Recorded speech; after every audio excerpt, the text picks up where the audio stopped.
ओम शांति। आज 10 सितंबर 2020 के प्यारे बाबा के मधुर महावाक्य हैं। मुरली का सार है, मीठे बच्चे, बाबा आए हैं तुम्हारी बैटरी चार्ज करने के लिए। जितना तुम याद में रहेंगे उतना तुम्हारी बैटरी चार्ज होती जाएगी। जितना याद में रहेंगे उतना हमारी बैटरी चार्ज होती जाएगी। और आज की मुरली का प्रश्न है, तुम्हारी सच की नैया को तूफान क्यों लगते हैं। बाबा ने कहा सत्य ज्ञान है और सत्य बाबा हैं, सत्य हम बच्चे हैं, फिर भी हमारी नैया को तूफान क्यों लगते हैं। उत्तर है, क्योंकि इस समय आर्टिफिशियल बहुत निकल पड़े हैं।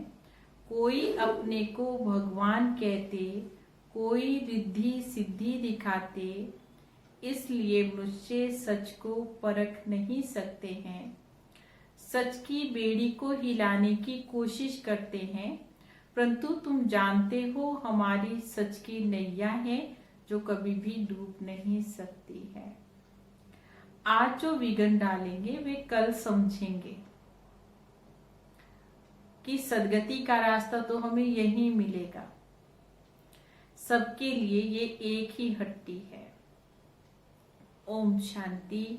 रूहानी बच्चों के प्रति अथवा रूहों के प्रति, क्योंकि रूह अथवा आत्मा सुनती है कानों के द्वारा। धारणा आत्मा में होती है। बाबा की आत्मा में भी ज्ञान भरा हुआ है। बच्चों को आत्म अभिमानी बनना है इस जन्म में। जैसे भक्ति मार्ग में 63 जन्म द्वापर युग से तुम देह अभिमान में रहते आए हो। बाबा ने कहा देखो 63 जन्म, पुरुषार्थी जीवन एक जन्म का है और 63 जन्म हम आत्माओं ने देह अभिमान में समय बिताया है।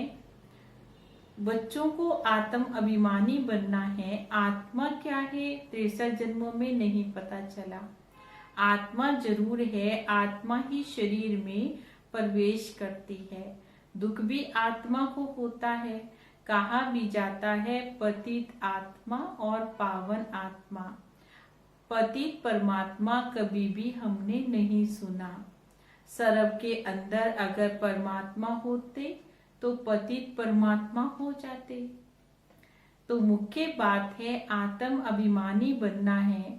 आत्मा कितनी छोटी सी है और उसमें पाठ देखो कितना बड़ा भरा हुआ है, ये किसी को भी नहीं मालूम है। तुम तो नई बातें सुनते हो, ये याद की यात्रा बाबा ही हमको सिखाते हैं और कोई सिखा नहीं सकते हैं। मेहनत भी इसमें ही बहुत है। घड़ी घड़ी अपने को आत्मा समझना है। जैसे देखो ये इमरजेंसी लाइट आई है जो बैटरी पर चलती है, इसको फिर चार्ज भी किया जाता है। बाबा तो सबसे बड़ी पावर है। बाबा को तो पावर हाउस कहा जाता है। तो आत्माएं देखो कितनी ढेर हैं। सबको उस पावर से ही भरना है। बाबा सर्वशक्तिमान है। हम आत्माओं को उनसे योग लगाना है तो बैटरी कैसे चार्ज होगी। बाबा से योग लगाएंगे तो ही आत्मा की बैटरी चार्ज हो सकती है। देखो सारा कल्प डिस्चार्ज होने में लगा और फिर उसके बाद अभी फिर बैटरी को चार्ज करना है। बच्चे समझते हैं हमारी आत्मा रूपी बैटरी डिस्चार्ज हो गई है, अब फिर चार्ज कैसे करनी है। बाबा कहते इसके लिए मेरे साथ तुम योग लगाओ। ये तो बहुत सहज समझने की बातें हैं जो बाबा हम बच्चों को समझा रहे हैं।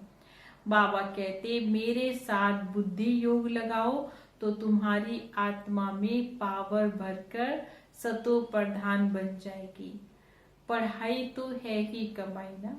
बाबा ने कहा, बाबा जो बच्चों को सिखा रहे हैं उसमें तो कमाई है। याद से तुम आत्मा पावन बनते हो, फिर आयु भी बड़ी हो जाती है, बैटरी चार्ज हो जाती है ना। हर एक को देखना है कितना हम बाबा को याद करते हैं। बाबा को भूल जाते हैं तो हमारी आत्मा रूपी बैटरी डिस्चार्ज हो जाती है। कोई का भी इस समय सच्चा कनेक्शन नहीं है। सच्चा कनेक्शन है तुम बच्चों का। बाबा के साथ अभी हमारा सच्चा कनेक्शन है। बाबा को याद करने के बगैर ज्योति कैसे जगेगी। ज्ञान भी तो एक ही बाबा देते हैं।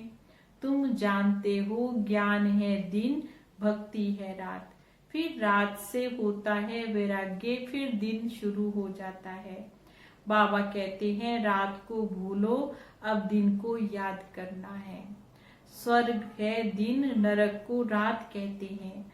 तुम बच्चे अभी चैतन्य में हो। ये शरीर तो विनाशी है, मिट्टी का बनता है और मिट्टी में ही मिल जाता है। आत्मा तो अविनाशी है, बाकी बैटरी डिस्चार्ज होती है। अब तुम कितने समझदार बनते हो। बाबा ने कहा अब तुम बच्चे कितने समझदार बन गए हैं। तुम्हारी बुद्धि चली जाती है अपने घर में, वहां से हम आए हैं यहाँ सूक्ष्म वतन का तो हम बच्चों को मालूम पड़ गया है। वहाँ चार भुजाएं विष्णु की दिखाते हैं, यहाँ तो चार भुजा किसी की भी नहीं होती है। ये किसी की भी बुद्धि में नहीं होगा कि ब्रह्मा सरस्वती फिर लक्ष्मी नारायण बन जाते हैं। इसलिए विष्णु को चार भुजाएं दी हैं। सिवाय बाबा के हम बच्चों को ये बातें कोई भी समझा नहीं सकते हैं। आत्मा में ही संस्कार भरते हैं। आत्मा ही तमो प्रधान, आत्मा ही फिर सतो प्रधान बनती है। आत्माएं बाबा को पुकारती हैं, ओ बाबा हम डिस्चार्ज हो गए हैं। ये किसने पुकारा? आत्मा ने बाप को पुकारा, हम डिस्चार्ज हो गए, अब आप आ जाओ, हमको चार्ज होना है। अब बाबा कहते हैं जितना याद करते जाएंगे उतना हमारे में ताकत बढ़ती जाएगी। बाबा से हम बच्चों का बहुत लव होना चाहिए। बाबा हम आपके हैं, आपके साथ ही हम घर जाने वाले हैं। जैसे पियर घर से ससुर घर में जाते हैं, यहाँ तुमको दो बाबा हैं। हाँ, एक शिव बाबा और एक ब्रह्मा बाबा हैं, और तीसरे तो हमें जिसने जन्म दिया लौकिक में है। तो बाबा ने कैसे तुम्हें दो बाबा मिले हैं जो आत्मा का श्रृंगार करते हैं। श्रृंगार भी कितना अच्छा चाहिए, अर्थात सर्व गुण संपन्न बनना है। अपने से पूछना है मेरे में कोई अवगुण तो नहीं है। मनसा में भले तूफान आएंगे, लेकिन बाबा हमेशा कहते कर्म में कभी भी नहीं करना है। किसी को भी मैं दुख तो नहीं देता हूँ, ये चेकिंग करनी है। बाबा तो दुख हरता सुख करता है, हम भी सबको सुख का रास्ता बताते हैं। बाबा बहुत युक्तियां बतलाते रहते हैं। तुम तो सेना हो, तुम्हारा नाम प्रजापिता ब्रह्मा कुमार ब्रह्मा कुमारियां हैं। कोई भी अंदर आए पहले पहले ये पूछो कहाँ से आए हो, किसके पास से आए हो। कहेंगे हम बीके के पास आए हैं। अच्छा, ब्रह्मा कौन है? क्या तुमने कभी प्रजापिता ब्रह्मा का नाम सुना है? तो हाँ, प्रजापिता के तो तुम भी बच्चे हो। बाबा ने कहा ये बताना चाहिए, प्रजापिता ब्रह्मा के तो तुम भी बच्चे हैं। प्रजा तो सब हो गए, तुम्हारा बाप है, तुम सिर्फ जानते नहीं हो। ब्रह्मा भी जरूर किसी का बच्चा तो होगा, उनके बाप का कोई शरीर तो देखने में नहीं आता है। ब्रह्मा विष्णु शंकर इन तीनों के ऊपर फिर शिव बाबा है। फिर बाबा ने कहा कि त्रिमूर्ति शिव कहा जाता है, तीनों का रचयिता। ऊपर में एक शिव बाबा, फिर तीन हैं। जैसे सिजरा होता है, ब्रह्मा का बाप जरूर भगवान ही होगा। वह है आत्माओं का पिता। अच्छा, फिर ब्रह्मा कहाँ से आए? बाबा कहते मैंने इनमें प्रवेश किया, इनका नाम कहते हैं ये मेरा दिव्य अलौकिक जन्म है। तुम बच्चों को तो मैं एडॉप्ट करता हूँ, बाकी इनमें प्रवेश करता हूँ, फिर तुमको सुनाता हूँ। इसलिए ये हो गए बाप दादा जिसमें प्रवेश किया, उनकी आत्मा तो है ना, इनके बाजू में मैं आकर के बैठ जाता हूँ। दो आत्माओं का पाठ तो यहाँ बहुत चलता है। आत्मा को बुलाते हैं तो आत्मा कहाँ आकर के बैठेगी? जरूर ब्राह्मण के बाजू में ही जाकर बैठेगी ना। ये भी दो आत्माएं हैं, बाबा और दादा। इनके लिए बाप कहते हैं तुम अपने जन्मों को नहीं जानते थे। तुमको भी कहते हैं तुम अपने जन्मों को नहीं जानते थे। अब ये स्मृति आई है, कलप कलप हमने 84 का चक्र लगाया। फिर वापस जाते हैं, इसको संगम युग कहते हैं। अभी तो हम ट्रांसफर हो रहे हैं। योग से तुम सतो प्रधान बन जाएंगे, फिर तुम्हारी बैटरी भी चार्ज हो जाएगी, फिर सत्युग में आ जाएंगे। बुद्धि में सारा चक्र फिरता रहता है। अब डिटेल में तो नहीं जा सकेंगे। झाड़ की भी आयु होती है, फिर सूख जाता है। यहाँ भी सब मनुष्य जैसे कि सूख गए हैं। सब एक दो को दुख देते रहते हैं। अभी सबका शरीर क्लास हो जाएगा। बाबा क्या समझा रहे हैं? सबके शरीर सब भी समाप्त हो जाएंगे। यहाँ तो सब मनुष्य जैसे सूख गए हैं। ये ज्ञान बाबा के सिवाय कोई भी आत्मा हमें दे नहीं सकती है। बाबा ही विश्व की बादशाही देते हैं। उनको कितना हमें याद करना चाहिए। याद में ना रहने से माया के का थप्पड़ लग जाता है। अब सबसे कड़ा थप्पड़ तो है काम विकार का। युद्ध के मैदान में तुम ब्राह्मण ही हो ना, तो तुमको ही तूफान आएंगे, परंतु कोई भी तुम्हें क्या नहीं करना, विकर्म नहीं करना है। विकर्म किया तो हार खाई। बाबा से पूछते हैं ये करना पड़ता है। बच्चे तंग करते हैं तो हमें गुस्सा आता है। बच्चों को अच्छी रीति संभालेंगे नहीं तो खराब तो हो जाएंगे। कोशिश करके बाबा ने कहा थप्पड़ नहीं लगाओ। कृष्ण के लिए भी दिखाते हैं, उसको देखो ओखली से बांधा हुआ दिखाया है। तो बाबा भी कहते हैं कि अगर कभी ऐसा होता है, बच्चों को समझाना भी पड़ता है। तो बाबा ने कहा भले उनसे उनकी कोई जो भी उनको मनपसंद चीज है वो मत दो, या उनसे बात करना बंद कर दो, तो फिर वो भी रियलाइज करते हैं। जैसे बाबा ने कहा रस्सी से बांधो, खाना ना दो, रो रो कर आखिर कहेंगे अच्छा अब नहीं करेंगे। बच्चा है फिर भी करेगा, फिर भी शिक्षा तो देनी ही है। बाबा भी बच्चों को शिक्षा देते हैं, बच्चे कभी भी विकारों में नहीं जाना, कुल कलंकित नहीं बनना। लौकिक में कोई कपूत बच्चा होता है तो माँ बाप कहते हैं ये काला मुंह क्यों कर लिया, कुल को कलंक लगा देते हैं। हार जीत, जीत हार होते होते आखिर तुम्हारी जीत होनी ही है। सच की नैया है, तूफान तो बहुत आएंगे। बाबा क्या समझा रहे हैं? तूफान तो बहुत आएंगे, क्योंकि आर्टिफिशियल बहुत निकले हैं। कोई अपने को भगवान कहते, कोई क्या कहते हैं, रिद्धि सिद्धि भी बहुत करते हैं, साक्षात्कार भी कराते हैं। बाबा आते हैं सर्व की सदगति करने के लिए, फिर ना तो ये जंगल रहेगा ना जंगल में रहने वाले ही रहेंगे।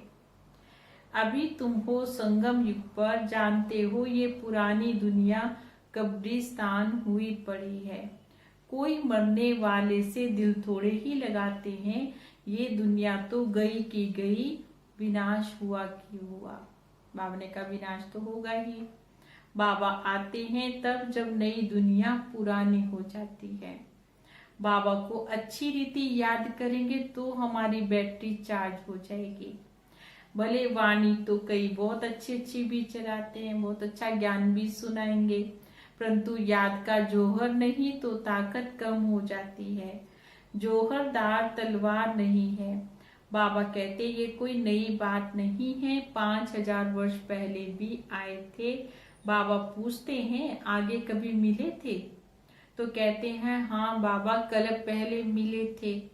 कोई फिर कह देते ड्रामा आप ही हमें पुरुषार्थ कराएगा।